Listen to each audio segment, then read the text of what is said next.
Hi folks, welcome to the Nightcap. This is Blue and Gold Talk, the video on the channel if you're new here. All Buffalo Sabres related things are talked about. NHL things are talked about sometimes, but always something Buffalo Sabres has to be talked about on this video. So, before we close up the night with my first three video performance, I don't know how long, guys, sorry about that. But I'm feeling a lot better these days, so. And that's another thing, guys. Diet's coming up. I'm doing it again. Remember I went crazy with the diet years ago? And went, well, doing it again.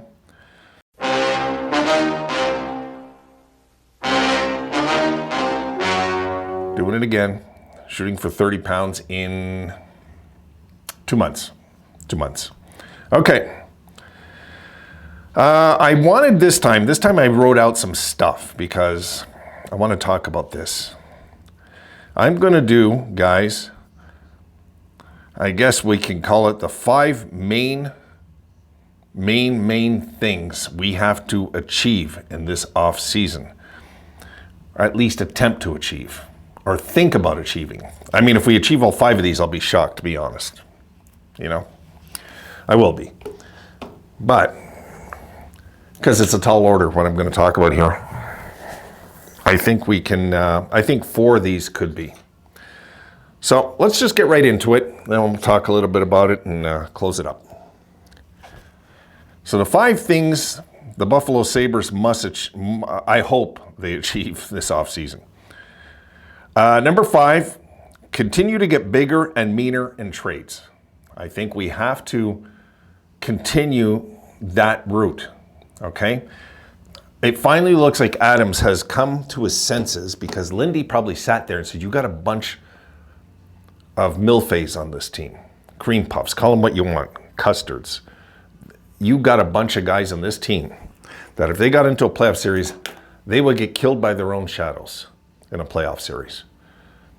Or maybe the Amerks would beat them in a series. Well, you know, that might be pushing it. But just, they have got to address these issues every time they can now. One issue at a time.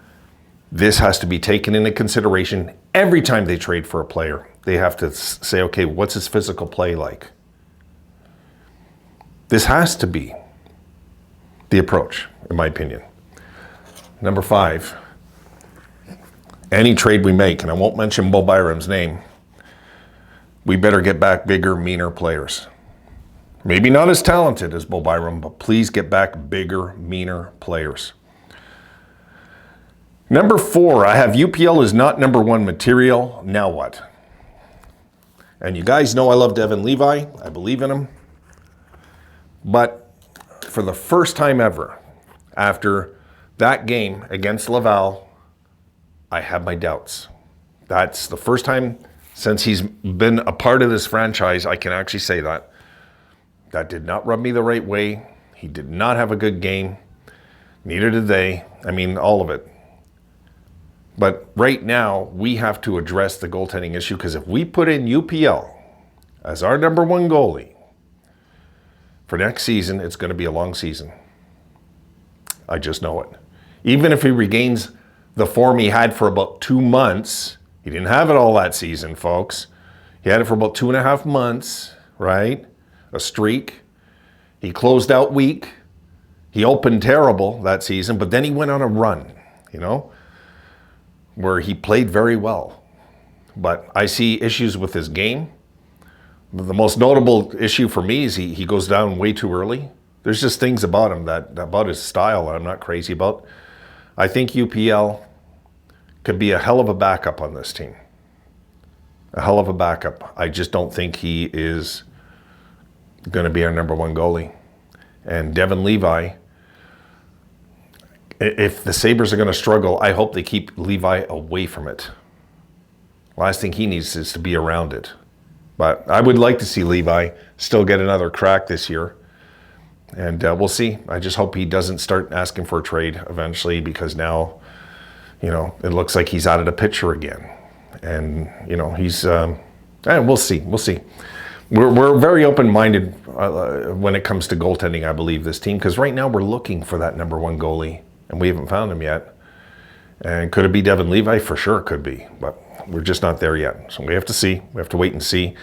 And I know I don't want to bring it up again, but I'd love to get Jeremy Swayman somehow in a deal because somebody else is going to. Number 3, get a big veteran stay-at-home blue liner. D-man, blue liner, call it what you want.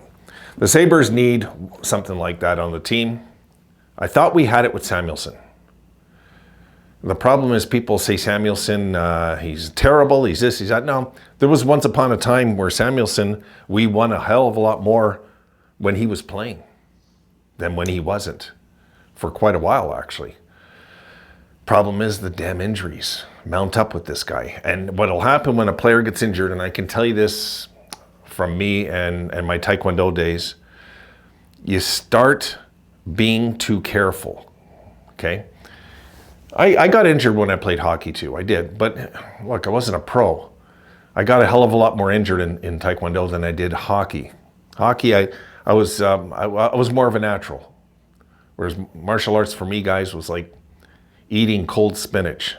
It really was, it just was. So I think we might have that already on the team if he could stay healthy and get his confidence back. That could be one of those keys that everybody's written off. All you fans that have written him off. I haven't written him off yet. I just want to say that. It's okay if we trade him. I'll understand why. But I don't believe that he is like a wash, that it's finished. I just don't believe it. No, I need more proof. He's had some injury-riddled seasons. It's not fair. It's not fair to say that. So that's number 3. Get a big stay-at-home blue liner, or hope that Samuelsson returns to form that he had when we signed that deal. And everybody's saying, why are they signing this guy for all that money? And he didn't even, if I'm right, he didn't have a career goal, right, at that point, or one, or I can't remember. But, it was funny at the time. Okay, number 2, get a big top 6 forward. We got to get a big top 6 forward. Big. I'll say it again. Okay? That's not Marco Rossi. We need a big guy. I'd rather have a big guy that scores 20 goals than a flashy guy like Rossi who's 5'9" and scores 30. Any day. I want that big presence come playoff time to be there.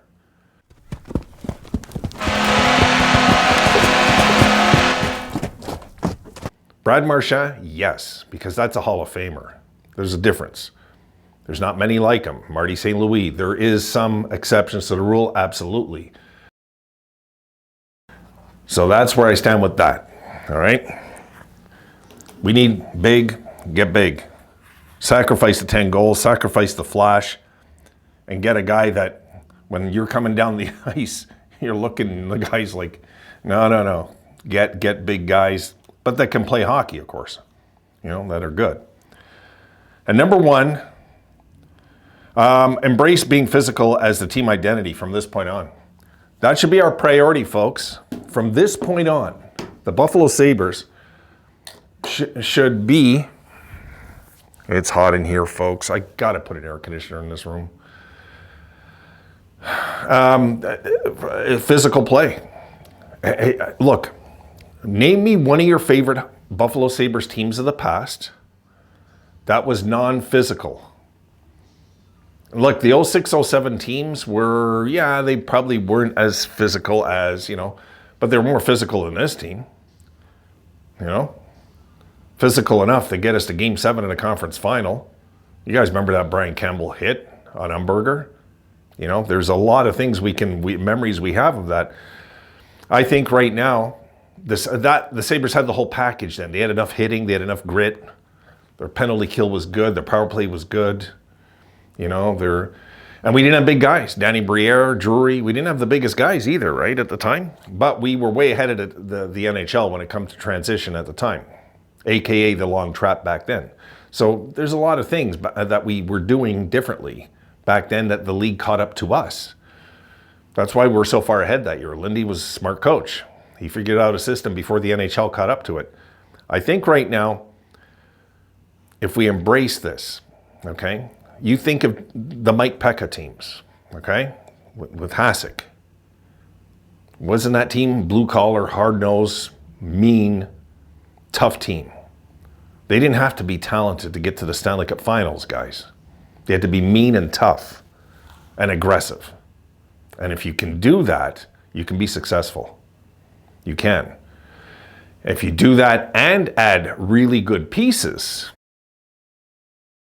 Sorry, folks, the camera died. That's how long I'm talking today. I forgot to change the battery. I just forgot, but I got a spare that's always charging. So thank God for that. So going back to this, let's go back to just briefly. I'll talk about this briefly a little bit more. We'll kill the video here. Guys, think about that time though, when we had Pekka. Really, think about the team that we had in an era where there was no salary cap, right? We had a team that just was hard-working, blue-collar, hard-nosed hockey players. It was almost like a movie with a great goalie. With a great goalie. We had a great captain, great goalie, and the rest of the team fed off that positivity, the rest of the hockey team. And we almost won the Stanley Cup. Almost. So don't tell me we can't get back there again, but we have to go with some kind of system of physical play. Thank you, Florida, for doing this to the league. Thank you, because it was long overdue that a team was going to take over this league that leads the league in hitting every year. It leads them in hitting every year and leads them in the playoffs every year to the Stanley Cup. Because that is what the Florida Panthers are, a physical hockey team that aren't scared of very much. They're just not. And they're good up front, they're big, they're aggressive, they got guys that'll get in your face. Now they got Marchand to top it off. I mean, what a perfect fit. I knew when they got him, oh boy, that's gonna fit perfect.